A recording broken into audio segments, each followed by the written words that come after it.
নবদ্বীপে রাসের শোভাযাত্রায় আগুনে ভস্মীভূত হল বড় শ্যামামা।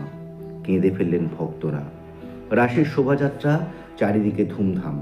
সেই সময় ভয়াবহ বিপত্তি। ভস্মীভূত হয়ে গেল বড় শ্যামামা।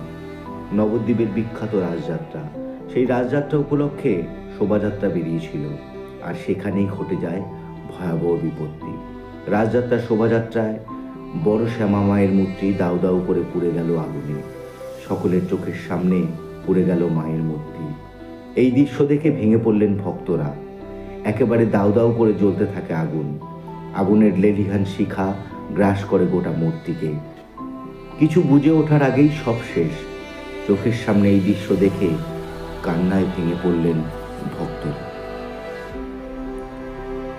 শুক্রবার থেকে শুরু হয়েছিল নবদ্বীপের রাসযাত্রা। অগণিত মানুষের ভিড়। বহু মানুষের কাছে পবিত্র তীর্থভূমি এই নবদ্বীপ। বৈষ্ণবীয় ভাবধারায় অনুষ্ঠিত হয় এখানকার রাসযাত্রা। কে কত বড় মূর্তি তৈরি করবে তার একটা প্রতিযোগিতা থাকে রাসযাত্রায়। তেমনি থিমের দিকেও ঝুঁকেছেন অনেকে। নানা ধরনের মূর্তি দিয়ে শোভাযাত্রা বের করা হয়। বহু মানুষ সেই শোভাযাত্রা দেখতে বের হন, কিন্তু এর মধ্যেই ঘটে গেল ভয়াবহ বিপত্তি। ঐতিহ্যমণ্ডিত বড় শ্যামামায়ের মূর্তি আগুনে ভস্মীভূত হয়ে যায়।